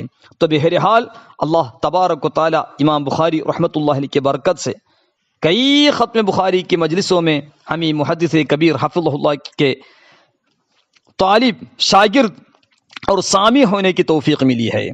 تو اسے ہم سوچنے کی بات ہے کہ علامہ امام نبوی رحمۃ اللہ علیہ کے کئی کتابوں کے شارح علامہ محمد علان صدیقی رحمۃ اللہ علیہ، امام نبوی رحمۃ اللہ علیہ دلیل الفالحین، ریاض الصالحین اس کی شرح دلیل الفالحین، اس دلیل الفالحین کے مصنف، اسی طرح اذکار کی شرح فتوحات الربانیہ، اور اسی طرح ایضاح کی شرح وغیرہ کئی کتابوں کے شارح اور کئی کتابوں کے مصنف ابن علان صدیقی رحمۃ اللہ علیہ فرماتے ہیں، ابن علان رحمۃ اللہ علیہ یعنی کعبۃ المکرمہ کے اندر بھی بخاری شریف پڑھائے تھے، اور مکۃ المکرمہ میں کئی سال بخاری شریف کی تدریس، یہاں تک کہ ختم بخاری کا ایک اہم و معمولات اہل سنت اور سلف صالحین بزرگان دین کی اتباع کرتے ہوئے ختم بخاری کی مجلس بھی اس زمانے میں ہوتی تھی۔ ابن علان صدیق رحمۃ اللہ علیہ کے ختم بخاری کے بارے میں دلیل الفالحین کے مقدمے میں ہے کہ چند بزرگوں نے خواب دیکھا کہ رسول پاک صلی اللہ علیہ وسلم یہاں تک کہ دیدار ہوتا ہے تو بزرگ کہتے ہیں کہ ہم سب اور کئی لوگ آپ کی زیارت کے لیے مدینہ منورہ کی طرف جا رہے ہیں، مگر آپ ادھر ہی مل رہے ہیں، کیا معاملہ ہے؟ تو رسول پاک صلی اللہ علیہ وسلم فرمائیں لختم البخاری، لختم صحیح البخاری، یعنی ابن علان صدیق رحمۃ اللہ کے ختم بخاری کی مجلس ہے، اس میں جا رہا ہوں۔ اس مجلس میں شرکت کرنے والوں نے دیکھا کہ ایک سبز خیمہ نظر آ رہا ہے، تو معلوم ہوا، بتانے لگے کہ رسول پاک صلی اللہ علیہ وسلم اس مجلس میں حاضر ہیں۔ تو بہرحال رسول پاک صلی اللہ علیہ وسلم ختم بخاری کی مجلس میں کئی بزرگوں کے ختم بخاری میں کی مجلس میں رسول پاک صلی اللہ علیہ وسلم کا خصوصی کرم ہوتا ہے۔ تو بہرحال محدث کبیر حفظہ اللہ کے آج تک انہوں نے جتنے ختم بخاری کی مجلسوں کو قیادت کی ہے، اور دنیا میں جتنے بھی اکابرین اہل سنت ختم بخاری کی مجلسیں منعقد کرتے ہیں، ان تمام مجلسوں کی برکت سے، بخاری شریف کے تمام احادیث کے کریمہ کی برکت سے، اور امام بخاری اور ان کے تمام مشائخ اعظام، اساتذہ کرام، سلسلے حدیث کے تمام بزرگوں کی برکت سے ہم تمام کو مغفرت عطا فرمائیں۔ اللہ عز و جل ہم تمام کو مذہب اہل سنت، مسلک سلف صالحین اور سواد اعظم صراط مستقیم، مسلک اعلی حضرت، طریق اظہر شریعتی پیغام مقبول میں ہم تمام کو استقامت عطا فرمائے، ہم تمام کو استقامت عطا فرمائے، ہم تمام کو استقامت عطا فرمائے۔ اس کے ساتھ ساتھ آج تعریف کے بارے میں یعنی ہم جب لوگوں کی تعریف سنتے ہیں، یہاں تک کہ رسول پاک صلی اللہ علیہ وسلم فرماتے ہیں مجھے دیکھ کر کوئی بھی نہ اٹھے، مگر سیدنا حسان بن ثابت رضی اللہ عنہ فرماتے ہیں قیامی للعزیز علی فرض و ترک الفرض ما هو مستقیم، عجبت لمن له عقل ویرا هذا الجمال ولا یقوم، کہتے ہوئے سیدنا حسان بن ثابت رضی اللہ عنہ قیام فرماتے ہیں، مگر رسول پاک صلی اللہ علیہ وسلم فرمائے مجھے دیکھ کر کوئی نہ اٹھے۔ احادیث کی کتابوں میں اس کی شرح میں بزرگان دین فرماتے ہیں کہ اگر چھوٹے یا شاگرد یا کوئی خادم ہمیں دیکھ کر اٹھ رہا ہے اس کے لیے تو مستحب ہوگا، مگر مجھے دیکھ کر لوگ ٹھہریں اسے پسند کرنا حرام ہے۔ اسی لیے رسول پاک صلی اللہ علیہ وسلم نے فرمایا کہ مجھے دیکھ کر کوئی نہ ٹھہریں۔ اس کے ساتھ ساتھ رسول پاک صلی اللہ علیہ وسلم فرماتے ہیں کہ اگر کوئی مجھے دیکھ کر ٹھہرے یہ ارادہ کرتا ہے، پسند کرتا ہے، تو جہنم کے لیے ٹھکانہ تیار کر لیں۔ تو ہمیں چاہیے کہ باطنی امراض کے 4 علاج میں پہلا علاج کامل مرشد کی صحبت اختیار کرنا، ویسے ایسے کو پیر نہیں بنانا چاہیے جو سنت جماعت کا مخالف ہے، جو شریعت اسلام کے مخالف ہیں، جو طریقت اسلام کا نام بدنام کرنے کی کوشش کرتے ہیں، ایسے ویسے پیر کے مرید نہ بننا چاہیے۔ کامل سنت جماعت، اس زمانے میں حقیقی طور پر سنت جماعت کے لوگ کم ہوتے جا رہے ہیں۔ لا تجتمع امتی علی ضلالہ، یعنی ہر آدمی تو گمراہی میں نہیں رہیں گے۔ لا تزال طائفۃ من امتی ظاہرین علی الحق، ہر زمانے میں حق پر رہنے والے ایک جماعت یہاں رہے گی۔ تو بہرحال مگر حقیقی معنی میں سنی جو ضروریات دین، ضروریات عقائد اہل سنت، اسے برابر سمجھے اور اس کے ساتھ ساتھ تصدیق کرے، اور اس کے ساتھ ساتھ معمولات اہل سنت کو سمجھے، اور اس کے ساتھ ساتھ عقیدے میں مضبوطی کے ساتھ قائم رہیں، بد مذہب سے دور رہیں۔ اس طرح کے مکمل طور پر کامل مکمل سنیت آج کم ہوتے جا رہی ہے، اقل قلیل بنتے جا رہی ہیں۔ اس لیے ہمیں چاہیے کہ کسی غیر سنی یا شریعت کا مخالف سے ہرگز بیعت نہ کریں، ان کی صحبت اختیار نہ کریں، وہ خطرناک ہے۔ اسی طرح باطنی بیماریوں کے علاج میں دوسری چیز دوست دیندار بنائیں، یعنی دیندار دوست بنائیں، صاحب بصیرت دیندار دوست کو تلاش کر کے اپنے نفس پر نگران مقرر کرنا چاہیے تاکہ ہمارے عیوب کی نشاندہی وہ کر سکے۔ آج کل کی حالت، امام غزالی رحمۃ اللہ علیہ کا فرمان، پہلے دیندار لوگوں کی خواہش ہوا کرتی تھی کہ وہ دوسروں کے بتانے سے اپنے عیوب پر مطلع ہو، یعنی دوسرے لوگ ہمارے عیوب بتائیں، عیب بتائیں تو ہمیں معلوم ہو جائے گا۔ یہ پسند کرتے تھے پہلے والے لوگ، خواہش کرتے تھے۔ لیکن اب ایسا دور آ گیا کہ ہمیں نصیحت کرنے اور ہمارے عیبوں کو بتانے والا ہمیں سب سے ناپسند ہوتا ہے۔ یہ سب کیوں ہو رہا ہے؟ یہ تمام باتیں ایمان کی کمزوری کی علامت ہے، امام غزالی رحمۃ اللہ علیہ فرماتے ہیں۔ اس کے بعد امام غزالی رحمۃ اللہ علیہ مزید فرماتے ہیں اب حالت یہ ہے کہ کوئی ہمیں ہمارے عیوب پر مطلع کرے، ہمارے عیوب پر مطلع کرے، یعنی ہمارے عیوب کو بتا دیں، ہمارے اندر یہ عیب ہیں، خرابیاں ہیں، تو ہمیں یہ سن کر خوشی نہیں ہوتی، اور نہ ہی ہم اس کے کہنے پر اپنے عیب کو دور کرنے کی کوشش کرتے ہیں، بلکہ ہم نصیحت کرنے والے کو تنقید کا نشانہ بنا دیتے ہیں اور اسے کہتے ہیں تم میں بھی تو فلاں فلاں عیب ہے۔ اس طرح ہم اس کی بات سے نصیحت حاصل کرنے کے بجائے اس کی بھی دشمنی مول لیتے ہیں۔ اسی لیے حضور محدث کبیر حفظہ اللہ ختم بخاری کے بعد فرمائے تھے ناصحہ مت کر نصیحت دل میرا گھبرائے ہے، دشمن اس کو جانتا ہوں جو مجھے سمجھائے ہے۔ حضور محدث کبیر حفظہ اللہ نے فرمایا تھا۔ ناچیز کے بارے میں بتانے کے بعد ماشاء اللہ امام محمد بن حسن شیبانی رحمۃ اللہ علیہ صدر الشریعہ رحمۃ اللہ علیہ کے منام کے بارے میں، اسی طرح رؤیا کے بارے میں اور محدث کبیر حفظہ اللہ کے رؤیا کے بارے میں بتانے کے بعد رؤیا صالحہ ذهبت النبوۃ بعدی الا المبشرات وہی رؤیا صالحہ، جو نیک خواب ہوتے ہیں وہ خواب، اس کے ساتھ ساتھ شہزادے مفتی ابو یوسف امجدی صاحب قبلہ حفظہ اللہ کے بارے میں بھی وہاں پر تذکرہ کیا۔ اللہ تبارک و تعالی ہم تمام کو مذہب اہل سنت مسلک اعلی حضرت میں استقامت عطا فرمائیں۔ تو بہرحال حضور محدث کبیر نے یہ شاعری کہہ کر بتا دیا تھا اس زمانے کی نصیحت کے بارے میں، اس عیب جوئی کی وجہ دل کی سختی ہے۔ اگر کوئی ہمیں نصیحت کرے تو ہم اس کا عیوب بتاتے ہوئے اس کا تنقید کرنا شروع کر دیتے ہیں۔ اس کا وجہ کیا ہے؟ دل کی سختی ہے، جس کی وجہ سے جس کا نتیجہ گناہوں کی کثرت کی صورت میں یہاں تک کہ آخر میں ہمارے سامنے آ جاتا ہے۔ یہ تمام معاملے کیوں ہوتے ہیں؟ ان سب کی اصل ایمان کی کمزوری ہے۔ اس لیے ہمیں ہمیشہ رب کائنات سے دعا کرنا چاہیے، رسول پاک صلی اللہ علیہ وسلم اور تمام انبیاء کرام اولیاء کرام کے توسل سے دعا کریں کہ اللہ تبارک و تعالی ہمیں ہمارے عیوب سے باخبر اور ان کے علاج میں مشغول رکھیں، کیونکہ سیدنا ابن مسعود رضی اللہ عنہما ہمیشہ دعا کرتے تھے، اللہم اجعلنی مشغولا بما اکون عنہ غدا مسئولا، اے پروردگار کل جو پوچھا جائے گا مجھ سے ان چیزوں پر مجھے مشغول کر دے، ان چیزوں پر مجھے مشغول بنا دے۔ ابن مسعود رضی اللہ عنہ دعا کرتے تھے، امام شاعرانی رحمۃ اللہ علیہ تنبیہ المغترین میں نقل فرماتے ہیں۔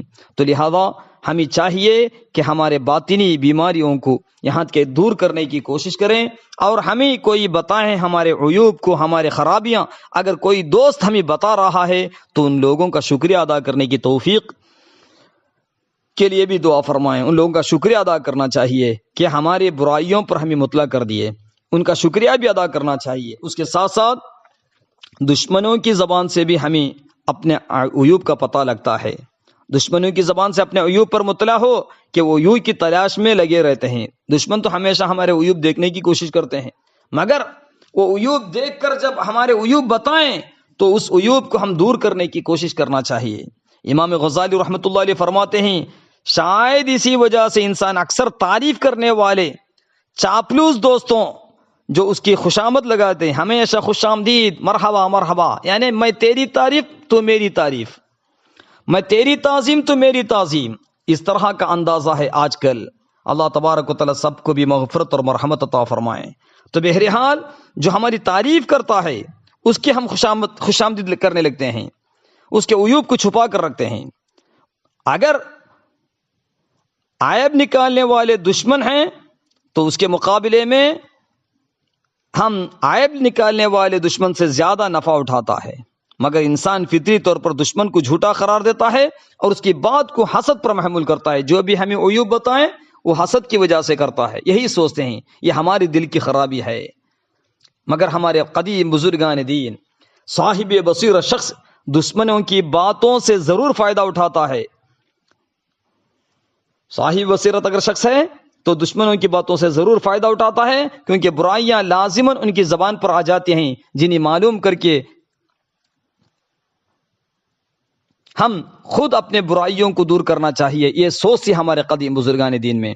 اسی طرح جب بھی ہم لوگوں سے مل جلتے ہیں، لوگوں کے ساتھ مل جل کر رہتے ہیں، تو لوگوں میں جو پائے جاتے ہیں عیوب و نقائص، صرف اسی کی طرف نہ دیکھیں، وہ عیوب اپنی ذات میں ہے کیا وہ بھی تلاش کر لیجئے۔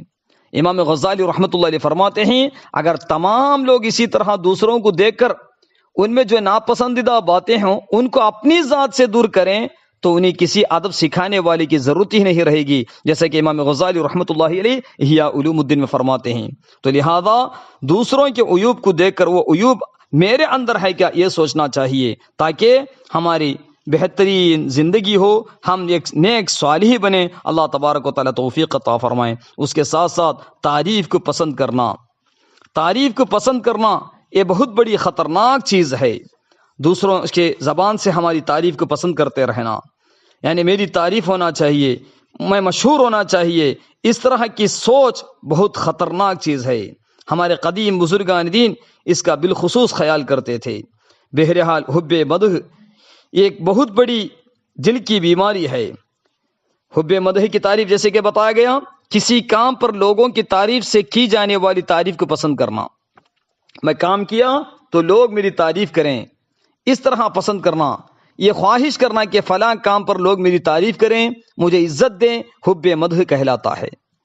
اللہ عز و جل سورہ آل عمران 188 میں 180 پر 8ویں آیت میں فرمایا لا تحسبن الذين يفرحون بما اتوا ويحبون ان يحمدوا بما لم يفعلوا فلا تحسبنهم بمفازة من العذاب ولهم عذاب علیم، یعنی ہرگز نہ سمجھنا انہیں جو خوش ہوتے ہیں اپنے کیے پر اور چاہتے ہیں کہ بے کیے ان کی تعریف ہو، ایسوں کو ہرگز عذاب سے دور نہ جاننا، ان کے لیے دردناک عذاب ہے۔ اللہ عز و جل قرآن شریف سورہ آل عمران میں ارشاد فرمایا۔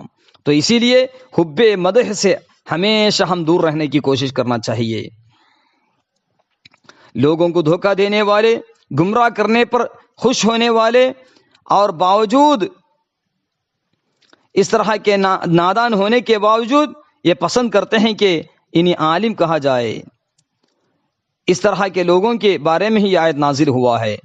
اور اس آیت میں وعید ہے خود پسندی کرنے والے کے لیے، اور اس کے لیے جو لوگوں سے اپنی جھوٹی تعریف چاہتا ہے، جو لوگ بغیر علم اپنے آپ کو عالم کہلواتے ہیں یا اسی طرح اور کوئی غلط وصف اپنے لیے پسند کرتے ہیں، انہیں اسے ضرور سبق حاصل کرنا چاہیے۔ ہمارے قدیم بزرگان دین فرماتے ہیں۔ تو بہرحال سیدنا عبداللہ بن عباس رضی اللہ عنہما روایت کرتے ہیں کہ اللہ کے پیارے حبیب صلی اللہ علیہ وسلم تسلیما کثیرا کثیرا ارشاد فرمائیں کہ اللہ کی عبادت کو لوگوں کی زبانوں سے اپنی تعریف پسند کرنے کے ساتھ ملانے سے بچو، ایسا نہ ہو کہ تمہارے اعمال برباد ہو جائیں گے۔ یعنی اللہ کی عبادت کو لوگوں کی زبانوں سے اپنی تعریف پسند کرنے کے ساتھ ملانا نہیں چاہیے، اس سے بچنا چاہیے۔ تعریف پسند کرنے کے ساتھ عبادت کو ملانے سے بچو، ایسا نہ ہو کہ تمہارے اعمال برباد ہو جائیں، جیسا کہ فردوس الاخبار میں علامہ دیلمی رحمۃ اللہ علیہ فرماتے ہیں۔ اسی طرح سیدنا عبداللہ بن عباس رضی اللہ عنہما سے روایت ہے کہ رسول پاک صلی اللہ علیہ وسلم نے ارشاد فرمایا حب مدح آدمی کو اندھا اور بہرا کر دیتی ہے، فردوس الاخبار میں ہے۔ حب کا شیء یومی و یسم، اسی طرح ایک چیز سے محبت کریں گے تو وہ اندھا بھی ہوگا، بہرا بھی ہو جاتا ہے۔ اسی لیے حب مدح کا حکم سمجھنا چاہیے۔ اپنی تعریف کو پسند کرنا، اپنی تنقید پر ناراض ہو جانا، یہ بڑی بڑی گناہیوں اور گناہوں کا سرچشمہ ہے، بڑی بڑی گمراہیوں کا، بڑے بڑے گناہوں کا سرچشمہ ہے کہ تعریف کو پسند کرنا اور تنقید پر ناراض ہونا۔ قابل مذمت خوشی یہ ہے کہ آدمی لوگوں کے نزدیک اپنے مقام و مرتبے پر خوش ہو، وہ مذمت کی چیز ہے۔ لوگوں کے نزدیک مرتبے والے ہونا، مقام والا ملنا، اس میں خوش ہونا، اور یہ خواہش کرنا کہ وہ اس کی تعریف و تعظیم کرے، اس کی حاجتیں پوری کریں، آمد و رفت اسے اپنے آگے کریں، یہ تمام باتیں حب مدح ہیں۔ اللہ تبارک و تعالی حفاظت فرمائیں۔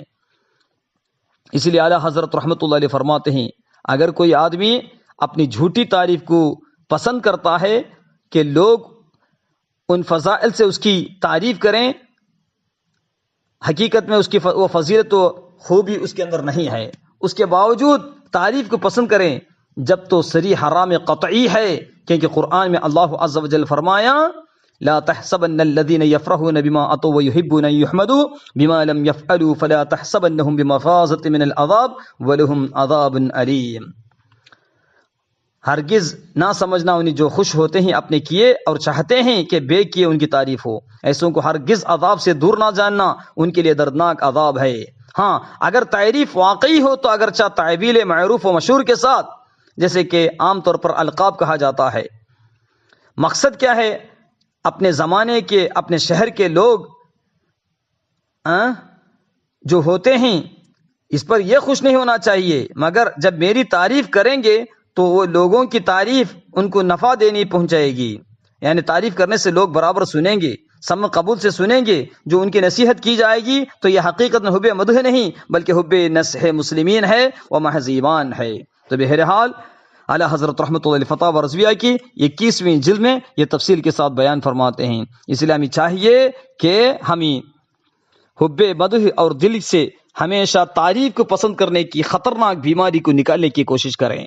سیدنا ابو الحسن محمد بن اسلم توسی رحمۃ اللہ علیہ جب مدح سے یعنی جب بھی حب مدح سے بچنے کے لیے اپنی نیکیاں چھپانے کا بے حد خیال کرتے تھے۔ سیدنا ابو الحسن محمد بن اسلم توسی رحمۃ اللہ علیہ حب مدح تعریف سے بچنے کے لیے، تعریف کو پسند کرنے سے بچنے کے لیے نیکیاں چھپانا ایسا چھپاتے تھے، یہاں تک کہ ایک بار فرمانے لگے اگر میرا بس چلے تو میں کرامن کاتبین یعنی اعمال لکھنے والے فرشتوں سے بھی چھپ کر عبادت کروں، یہاں تک کہتے تھے۔ حضرت سیدنا ابو عبداللہ رحمۃ اللہ علیہ فرماتے ہیں میں 20 برس سے زیادہ سیدنا ابو الحسن طوسی رحمۃ اللہ علیہ کی صحبت میں رہا، مگر جمعہ مبارک کے علاوہ کبھی آپ کو 2 رکعت نفل بھی پڑھتے نہیں دیکھ سکا۔ آپ پانی کا کوزہ لے کر یعنی پانی کے کوزے کو لے کر اپنے کمرے خاص میں تشریف لے جاتے اور اندر سے دروازہ بند کر لیتے ہیں، سبحان جل جلالہ۔ یہاں تک کہ ایک دن آپ رحمت اللہ علیہ زور زور سے رونے لگا، یہاں تک کہ ابو الحسن طوسی رحمت اللہ علیہ کا شہزادہ ننھا منا بچہ زور زور سے رونے لگا، مگر اس بچے کی والدہ اسے چپ کروانے کی کوشش کر رہی تھی۔ اس وقت ابو عبداللہ رحمت اللہ علیہ فرماتے ہیں میں نے پوچھا یہ بچہ آخر اس قدر کیوں رو رہا ہے؟ تو زوجہ نے فرمایا اس کے ابو یعنی سیدنا ابو الحسن طوسی رحمت اللہ علیہ اس کمرے میں داخل ہو کر تلاوت قرآن کرتے اور روتے ہیں تو یہ بھی ان کی آواز سن کر رونے لگتا ہے۔ شیخ ابو عبداللہ رحمت اللہ علیہ فرماتے ہیں کہ سیدنا ابو الحسن طوسی رحمت اللہ علیہ ریا سے بچنے کے لیے، حب مدح کی تباکاریوں سے بچنے کے لیے، نیکیاں چھپانے کی اس قدر کوشش فرماتے تھے کہ اپنے اس کمرے خاص سے عبادت کرنے کے بعد باہر نکلنے سے پہلے اپنا منہ دھو کر آنکھوں میں سرما لگاتے تاکہ چہرہ اور آنکھیں دیکھ کر کسی کو اندازہ نہ ہونے پائے کہ یہ رو رہے تھے، جیسا کہ امام ابو نعیم رحمۃ اللہ علیہ حلیۃ الاولیاء میں محمد بن اسلم کے واقعہ بتانے کی جگہ تفصیل کے ساتھ بیان فرماتے ہیں۔ یہ تھے ہمارے قدیم بزرگان دین، حب مدح کو سے بچنے کے لیے، ریا سے بچنے کے لیے اس طرح نیکیوں کو چھپانے کی کوشش کرتے۔ حب مدح کے کئی طرح کے اسباب بھی ہیں اور اسے علاج کرنے کے بارے میں بھی بہت سے علماء دین تفصیل کے ساتھ اپنے کتابوں میں بیان فرمایا ہے، اس لیے ہمیں چاہیے کہ حب مدح سے بچنے کی کوشش کریں۔ اللہ تبارک و تعالی توفیق عطا فرمائیں۔ حب مدح ہونے کا پہلا سبب کیا ہے؟ دوسروں کی تعریفی کلمات کی وجہ سے اگر کوئی تعریف کرے تو خود کو باکمال سمجھتا ہے، اگر کوئی تعریف کرے تو خود کو باکمال سمجھنا یہی سبب ہے حب مدح کی بیماری دل کے اندر پیدا ہونے کی۔ اسے دور کرنا کیا کریں؟ اسے دور کرنے کے لیے اس کا علاج یہ ہے کہ بندہ یعنی ہمیشہ غور کرنا چاہیے یہ لوگ جو تعریف کر رہے ہیں میری، یعنی تعریفی کلمات کسی دنیاوی عہدے، مال و دولت یا ذہانت کے سبب سے ہیں، یا کسی دینی خوبی یعنی تقوی وغیرہ کی وجہ سے، اگر دنیاوی خوبیوں کی وجہ سے ہیں تو وہ فانی ہیں، اور فانی خوبیوں پر اترانا کیسا؟ ہرگز ایسا نہیں کرنا چاہیے۔ اگر دینی خوبیوں کے سبب سے ہو تو اپنے آپ کو اللہ کی خفیہ تدبیر سے ڈرائیں، اپنے برے خاتمے کے خوف کو ہمیشہ اپنے اوپر طاری رکھیں اور رب کائنات سے ایمان پر خاتمے کی دعا مانگیں۔ اس لیے محدث کبیر حفظہ اللہ بار بار ایمان کی سلامتی کے لیے دعا کرتے رہتے ہیں، ہمیشہ ایمان پر خاتمے کے لیے دعا کرتے ہیں۔ ہمارے اکابرین علماء و مشائخ اہل سنت کا عمل یہ ہے، عادات السادات سادات العاداتی، ہمارے قدیم بزرگان دین کی اتباع کرتے ہوئے ہمیشہ ایمان کی سلامتی کے لیے اور ایمان پر خاتمے کے لیے ہمیشہ تاکید بھی کرتے ہیں اور دعاؤں کی بھی کثرت کرتے ہیں۔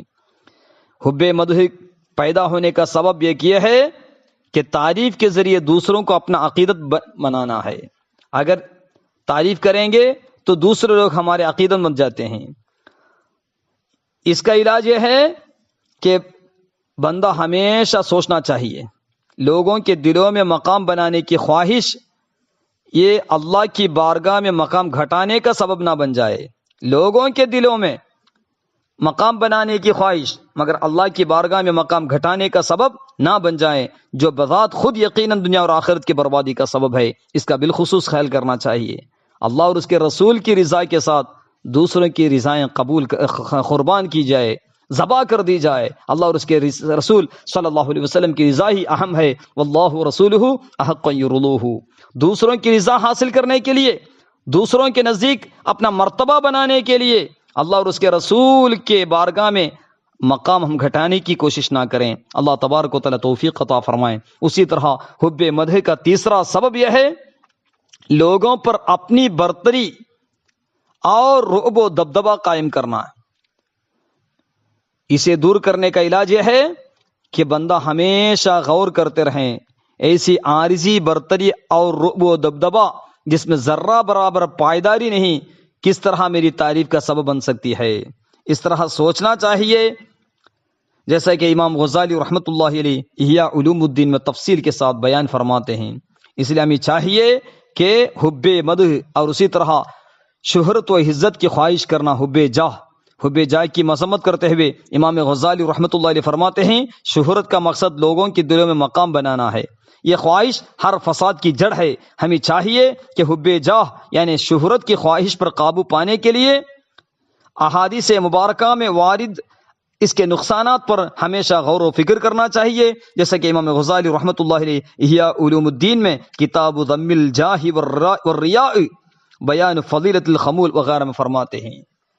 یعنی خمول خلی خلت الخذلان خوف الخاتمہ خامل خلیلا خامل الوصف من الخلخال خال، یعنی خمول کو ہمیشہ پسند کرنا، شہرت ترک الشہرت یعنی مشہور ہونا یہ ہمیشہ اپنے دلوں سے نکالنا چاہیے، اور شہرت کو ترک کرنا وہ خمول ہے، وہ ایک عظیم نعمت ہے۔ جیسا کہ علامہ ابن حجر رحمۃ اللہ علیہ فتاوی الحدیثیہ میں امام ابن حجر الہیثمی رحمۃ اللہ علیہ فرماتے ہیں کہ الخمول نعمت والشہرت آفت، خمول نعمت ہے اور شہرت آفت ہے۔ اسی لیے ایک شخص ہمیشہ دور رہتا ہے۔ ابو درداء رضی اللہ عنہ سے علامہ ابو طالب مکی رحمۃ اللہ علیہ قوت القلوب پہلی جلد 468 میں فرماتے ہیں ایک آدمی تھا وہ ہمیشہ الگ رہتا تھا، دور رہتا، لوگوں سے ملاوٹ نہیں تھی۔ تو ابو درداء رضی اللہ عنہ کی روایت قوت القلوب میں ہے وہ اس لیے کہ ایمان بچائے، کفریات بڑھتے جا رہے، کفری کلمات سے بچنے کے لیے، ایمان کی سلامتی کے لیے میں ایسا کرتا ہوں۔ اس طرح تفصیل کے ساتھ ابو طالب مکی رحمۃ اللہ علیہ قوت القلوب میں فرمائے ہیں۔ تو بہرحال ہمیں چاہیے ہم اپنے عقائد کو درست کریں، اس کے بعد اعمال و احکام و اخلاق کو بھی درست کریں۔ اللہ تبارک و تعالیٰ توفیق عطا فرمائیں۔ فرض عین علوم جو ہیں تعلما علما يصحح طاعة وعقيدة ومزكي القلب اسقلا، هذه الثلاثة فرض عين۔ شعبان 16 تاریخ کو جو وفات ہوئے مخدوم الکبیر علامہ زین الدین فنانی رحمۃ اللہ علیہ ونفعنا به ہدایت الاذکیاء میں فرماتے ہیں 3 فرض علوم یعنی علوم فرض عین 3 ہیں، ایک عقائد، ایک اعمال و احکام یعنی فقہ، تیسرا اخلاق یعنی تصوف معاملت، یہ فرض عین ہے۔ اللہ تبارک و تعالی ہمیں توفیق عطا فرمائیں۔ تو بہرحال ہمارے قدیم بزرگان دین یہ تمام چیزوں کا خیال کرتے تھے۔ اس کے ساتھ ساتھ اس زمانے میں قول علاء ابن زیاد رحمۃ اللہ علیہ کا فرمان انکم فی زمان اقلکم الذی ذهب عشر دینہ وسیأتی علیکم زمان اقلکم الذی یبقى علیہ عشر دینہ، یعنی نبی پاک صلی اللہ علیہ وسلم کے ظاہری حیات کے صحابہ کرام، اس کے بعد تابعین تابعین، اس زمانے میں دین کا عشر اگر چلا جائے، 10واں حصہ بھی اگر چلا جائے تو ویسے لوگ بھی کم تھے اس زمانے میں، یعنی دین مکمل 10 حصہ بھی عمل کرنے والے تھے، 10واں حصہ ترک کرنے والے بھی اس زمانے میں نہیں تھے۔ دین کے 10 احکام ہے تو 10 پر بھی عمل کرنے والے تھے۔ اس کے بعد فرماتے ہیں وَسَيَأْتِي عَلَيْكُمْ زَمَانٌ أَقَلُّكُمُ الَّذِي يَبْقَى عَلَيْهِ عُشْرُ دِينِهِ، یعنی دین کا عشر چلا گیا، ایسے لوگ اس زمانے میں کم ہیں، مگر بعد میں ایک زمانہ آئے گا دین کا عشر باقی رہے گا، ویسے بھی لوگ کم ہوتے جائیں گے۔ یعنی آخری زمانے میں دین کا 10 حصے میں ایک حصہ بھی باقی رہنے والا ہے تو وہ کمال ہے۔ تو بہرحال وہ زمانہ آنے والا ہے۔ حلیت الاولیاء میں ابو نعیم رحمۃ اللہ علیہ فرماتے ہیں۔ اسی طرح مجموع الزوائد کنز الایمان حلیت الاولیاء میں ہے کہ اہلک من کان قبلکم الدینار والدرہم وہما مہلکاکم، تمہارے پہلے والے لوگوں کو دینار و درہم نے ہلاک کیا ہے، اور وہ دونوں چیزیں دینار اور درہم تمہیں بھی ہلاک کرنے والے ہیں۔ اسی لیے ہمیں چاہیے اپنے عقائد، اعمال، اخلاق کو درست رکھیں۔ اللہ تبارک و تعالیٰ توفیق عطا فرمائیں۔ یہ تمام باتیں اس لیے کہ حضور محدث کبیر حفظہ اللہ نے ہمیں لسان الحال کے ذریعے، لسان المقال کے ذریعے کئی نصیحتیں فرمائیں۔ اس کے ساتھ ساتھ ہماری تعریف اگر سنیں تو اسے پسند بھی نہیں کرنا چاہیے، چاہے میں ہوں یا اے میرے دوست احباب آپ ہو، کبھی بھی تعریف کو پسند نہیں کرنا چاہیے۔ اگر کوئی تعریف کرے تو صدیق اکبر رضی اللہ عنہ کی اتباع کرتے ہوئے، ہمارے قدیم بزرگان دین کی اتباع کرتے ہوئے، محدث کبیر حفظہ اللہ اور ان کے اساتذہ مشائخ حفظہم اللہ رحمہم اللہ، ان کی اتباع کرتے ہوئے ہم فوراً پناہ مانگنا چاہیے۔ اللہ تبارک و تعالی ہمیں توفیق عطا فرمائیں۔ تو بہرحال ختم بخاری شریف محدث کبیر حفظہ اللہ کی قیادت میں کرنے کے بعد گیر سپاک نگر بستی میں ختم بخاری کے مجلس میں شرکت کیا، تو وہاں ختم بخاری کے بعد آیا تو سننے میں یہ کئی دوست احباب سے معلوم ہوا کہ اس ناچیز کے تعریفی کلمات کو، محدث کبیر کے بیان کو، یہاں تک کہ اسے الگ ہی بہت مشہور و معروف کرنے کی کوشش کر رہے ہیں۔ تو بہرحال جو بھی ہو اس کا خیال کریں کہ حب مدح ہمیشہ پسند نہ کریں۔ حب مدح ایک خطرناک دل کی بیماری ہے۔ اللہ تبارک و تعالی ہم تمام کے دلوں کو پاک فرمائیں۔ چمک تجھ سے پاتے ہیں سب پانے والے، میرا دل بھی چمکا دے چمکانے والے، صلی اللہ تعالی علیہ وسلم۔ رسول پاک صلی اللہ علیہ وسلم کے دل مبارک کی برکت سے ہم تمام کے دلوں کو اللہ عز و جل پاک فرمائیں، علم اور ایمان کے ذریعے منور فرمائیں، اور ہم جو کچھ سیکھے ہیں بہت کم سیکھے ہیں۔ وما اوتیتم من العلم الا قلیلا، یہاں تک کہ محدث کبیر حفظہ اللہ بار بار نصیحت کر رہے تھے۔ تو بہرحال آج ہمیں علم کم ہے، وما اوتیتم من العلم الا قلیلا، ہم جو کچھ سیکھے ہیں وہ بہت ہی کم ہے، اور مزید علوم سیکھنا ہے۔ اللہ تبارک و تعالی توفیق عطا فرمائیں۔ میں ہر سال حضور محدث کبیر حفظہ اللہ کا دورہ جب شعبان کے آخری میں یعنی درس کے اختتام کے بعد تو ہر جگہ ان کے مجلس میں شرکت کر کے ان کے فیوز و برکات حاصل کرنے، ان کے نصیحتوں کو سننے کے لیے، مگر پچھلے سال کئی جگہ 4 گھنٹے بسوں کا انتظار، اور اس کے ساتھ ساتھ بسوں کی حالت، حضور محدث کبیر کے فیوز و برکات حاصل کرنے جاتے وقت کئی طرح سفر کے حالات کا سامنا کرنا پڑا۔ آج پھر درء المفاسد اولا من جلب المصالح کے مطابق ان کے نصیحتوں کو دور سے ہی کسی طرح سننے کی کوشش کر رہا ہوں۔ اللہ تبارک و تعالیٰ ان کے علم میں، عمل میں، عمر میں خیر و برکتیں عطا فرمائیں۔ ناچیز کی عمر بھی اللہ عز و جل محدث کبیر حفظہ اللہ کو اللہ عز و جل عطا فرمائیں۔ اس سال حضور محدث کبیر حفظہ اللہ 92 سال کی عمر میں آج دین و سنیت کے لیے دورہ کر رہے ہیں۔ اللہ تبارک و تعالیٰ مزید خیر و برکتیں عطا فرمائیں۔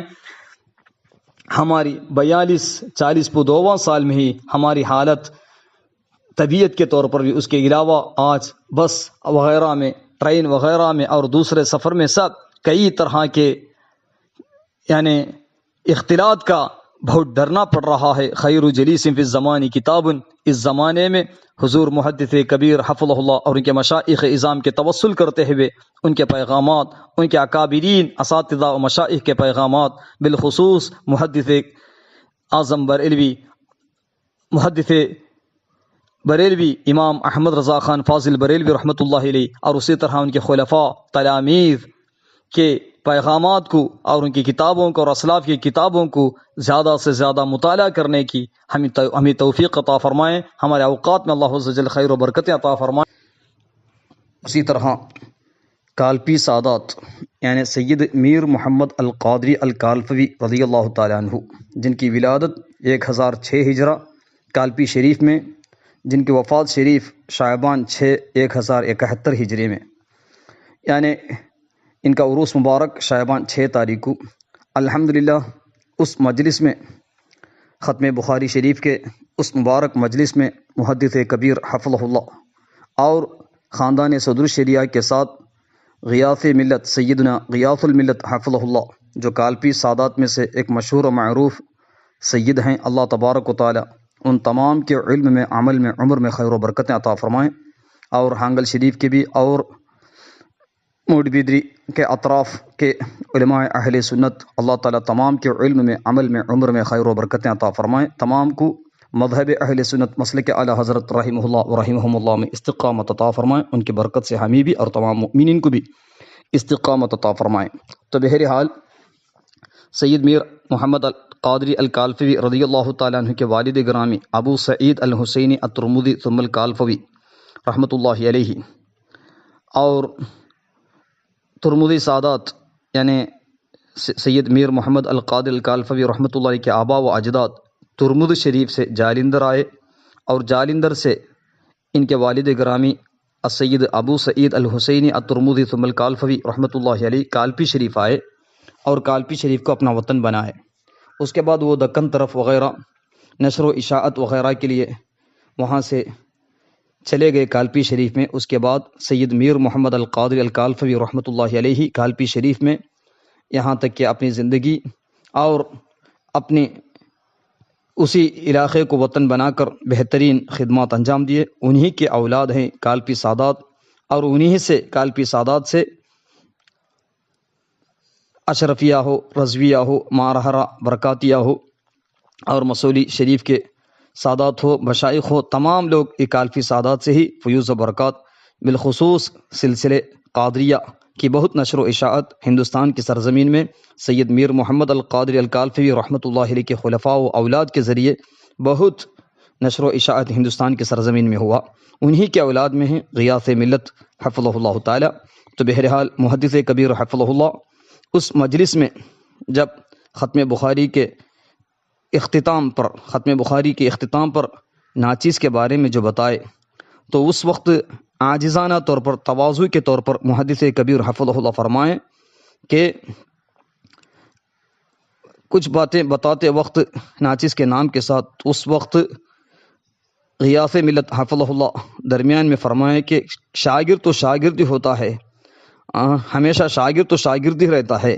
کہتے وقت محدث کبیر حفظہ اللہ فرمائیں شاگرد تو شاگرد ہی رہتے ہیں، مگر شاگرد بنانے والا کیسا؟ اس کے بعد فرمائیں کہ میں تو کسی کو شاگرد نہیں بناتا، میں تو دوست بناتا ہوں۔ اسی طرح کئی سال پہلے، تقریباً 20 سال پہلے، اللہ پرس کی سرزمین میں بھی محدث کبیر حفظہ اللہ یہی بات بتائے تھے، ایک زمانے میں شاگرد اب میرے دوست ہیں، جب بھٹکل کے اطراف میں خدمت انجام دیتے وقت۔ بہرحال یہ باتیں سب حضور محدث کبیر حفظہ اللہ کہ ایک دعا کے طور پر الحمدللہ اللہ تبارک و تعالی ناچیز کے لیے بھی اور تمام خدام اہل سنت کے لیے، تمام مؤمنین کے لیے محدث کبیر حفظہ اللہ اور ان کے آبا و اجداد و مشائخ سے لے کر رسول پاک صلی اللہ علیہ وسلم تک جتنے بھی بزرگان دین ہیں، تمام کی مدد اور حمایت اور شفاعت اللہ عز و جل سب کو بھی عطا فرمائیں، ہم سب کو مغفرت عطا فرمائیں۔ شعبان کے برکت سے، شب برات کی برکت سے اللہ تبارک و تعالی ان بزرگوں کی برکت سے ہم تمام کو مغفرت عطا فرمائیں۔ سادات کالپی شریف بہرحال اس مجلس میں حضور محدث کبیر حفظہ اللہ کئی بزرگوں کا تذکرہ فرمائیں، امام اعظم ابو حنیفہ رحمۃ اللہ علیہ، امام ابو الحسن محمد بن حسن شیبانی رحمۃ اللہ علیہ، امام محمد بن حسن شیبانی رحمۃ اللہ علیہ، امام ابو یوسف رحمۃ اللہ علیہ۔ اس کے ساتھ ساتھ حضور محدث کبیر کئی مشائخ اعظام، اور ان تمام کے درمیان میں اس ناچیز کا نام آخر میں بتائے۔ اس کے بعد الحمدللہ مفتی ابو یوسف امجدی صاحب قبلہ حفظہ اللہ ان کے بارے میں بتائے۔ تو بہرحال ان بزرگوں کے درمیان میں اس ناچیز کی تعریف، تو بہرحال ایسا لگتا ہے کہ اصلی چیزوں کے درمیان میں کھوٹے چیز بھی ایسا ہی کام آ جاتے ہیں۔ تو اللہ تبارک و تعالیٰ ان بزرگوں کے، ان صالحین کی برکت سے ہمیں طالح سے اللہ تبارک و تعالیٰ صالح کی طرف منتقل فرمائیں۔ صحبت ہے صالح صالح کند، صحبت طالح کند کے مطابق اللہ تبارک و تعالیٰ ہمیں صالحین میں داخل فرمائیں۔ اور اس مجلس میں امام شافعی رحمۃ اللہ علیہ کا فرمان یاد آیا، احب الصالحین ولست منہم لعلی ان انال بہم شفاعہ، میں تو صالحین میں داخل نہیں ہوں مگر صالحین سے محبت کرتا ہوں۔ محدث کبیر حفظہ اللہ سے، ان کے مشائخ اعظام، آبا و اجداد اور کالپی سادات اور دیگر علماء اہل سنت سے محبت تو ہم کرتے ہیں، مگر ہم حقیقت میں صالحین نہیں ہیں۔ ان کی برکتوں سے اللہ تبارک و تعالیٰ ناچیز کو بھی اور تمام دعاؤں سے جو وصیت کی ان تمام کو بھی صالحین میں داخل فرمائیں۔ ورنہ اذا مدح الفاسق غضب الرب کے طور پر ڈر بھی ہو رہا ہے، اس کے ساتھ ساتھ ذکر الصالحین کفارہ، وہاں کئی بزرگوں کا تذکرہ کرنے کی وجہ سے ان صالحین کی برکت سے اللہ تبارک و تعالی ہمیں معاف فرمائیں۔ بہترین طور پر حضور محدث کبیر حفظہ اللہ جس ارادے سے وہ بتائے تھے اللہم اجعلنی خیرا مما یحسبون، اس حیثیت سے بہترین اخلاص کے ساتھ خدمات انجام دینے مجھے بھی اور جمعیت الیاء السنہ للامجدیین کے تمام علماء و خدماء کو بھی، اور مدارس اہل سنت، مساجد اہل سنت، معاہد اہل سنت، تمام علماء اہل سنت کو، القادسہ کے بھی، ضیاء السنہ کے بھی، اور تمام مدارس اہل سنت کے خادموں کو بھی اللہ تبارک و تعالی توفیق عطا فرمائیں۔ اللہ عز و جل ہانگل شریف کے علماء اور خاص کر شمس العلماء مقبول شاہ کشمیری رحمۃ اللہ علیہ کے فیوز و برکات، اور تمام اور شالیم شریف کے علماء علامہ مؤید الملت والدین شہاب الدین احمد و شالیات رحمۃ اللہ علیہ کے فیوز و برکات، اور فنانی شریف کے مخدومین بھی اس مجلس میں تھے، اللہ تبارک و تعالی مخدوم زین الدین فنانی رحمۃ اللہ علیہ جن کا عروس شعبان 16 تاریخ کو، ان کے بھی اور تمام بزرگان دین کے فیوز و برکات سے اللہ عز و جل ہمیں بھی اور تمام مؤمنین کو مالا مال فرمائیں۔ صلی اللہ علیہ سیدنا محمد وعلی آلہ وصحبہ اجمعین، سبحان ربک رب العزت عما یصفون وسلام علی المرسلین والحمد للہ رب العالمین۔ دعا کرنے کی وصیت کرتے ہوئے السلام علیکم ورحمۃ اللہ وبرکاتہ۔ الحمد للہ رب العالمین، اللہم صلی علی سیدنا محمد وعلی آلہ وصحبہ وسلم۔ الصلاۃ والسلام علیک یا سیدنا یا رسول اللہ۔ یا اللہ ہم تمام کے گناہوں کو معاف فرما، ہمارے والدین اور اساتذہ سنت جماعت کے تمام علماء اور خدماء کے تمام کو تو مغفرت، عزت، سلامت، رحمت و خیر، لطف اور عافیت عطا فرما۔ یا اللہ ہمارے اس ادارے اور تمام مساجد اہل سنت، مدارس اہل سنت، اور اسی طرح معاہد اہل سنت، تمام اہل سنت کے خادموں کو، تمام اداروں کے خدام اہل سنت، دارالفتاء الازہریہ، طیبۃ العلماء جامعہ امجدیہ، اور تمام مساجد اہل سنت، مدارس اہل سنت، اور اسی طرح معاہد اہل سنت، تمام کے خادموں کو اللہ تبارک و تعالی خیر، لطف، عافیت و سلامت و استقامت کے ساتھ یا اللہ زندگی میں تو خیر و برکتیں عطا فرما، تمام کو تو استقامت عطا فرما، ہم تمام کو تو ایمان کی زندگی عطا فرما، ایمان کی موت عطا فرما، ایمان کا حشر عطا فرما، مذہب اہل سنت مسلک اعلیٰ حضرت میں استقامت عطا فرما۔ یا اللہ ہم تمام کے والدین اور اساتذہ کو اور تمام مشائخ اعظام کو خیر، لطف اور عافیت و استقامت عطا فرما۔ ربنا آتنا فی الدنیا حسنہ وفی الآخرۃ حسنۃ وقنا عذاب النار۔ یا اللہ تو محدث کبیر حفظہ اللہ کو اور تمام مشائخ اہل سنت کو، ہمارے تمام اساتذہ مشائخ جتنا تو علوم سے نوازا ہے، علوم نافعہ عطا فرمایا ہے، اسی طرح ان کے برکتوں سے ان کو تو جو علوم عطا فرمائے اس میں بے شمار علوم نافعہ ہم کو بھی عطا فرما۔ یا اللہ ان کے زندگیوں میں تو خیر و برکتیں عطا فرما۔ جو وفات پا چکے ہیں تمام اساتذہ مشائخ کے قبروں میں تو بے شمار انوار کو داخل فرما، انہیں رفع درجات عطا فرما۔ ربنا تقبل منا انک انت السمیع العلیم وتب علینا انک انت التواب الرحیم۔ آمین برحمتک یا ارحم الراحمین، بحق لا الہ الا اللہ محمد الرسول اللہ صلی اللہ علیہ وسلم۔ کعبے کے بدر الدجا تم پہ کروڑوں درود، طیب کے شمس الضحیٰ تم پہ کروڑوں درود، مصطفیٰ جان رحمت پہ لاکھوں سلام، شمع بز میں ہدایت پہ لاکھوں سلام۔ السلام علیک ایہا النبی ورحمۃ اللہ وبرکاتہ۔ السلام علینا وعلی عباد اللہ الصالحین۔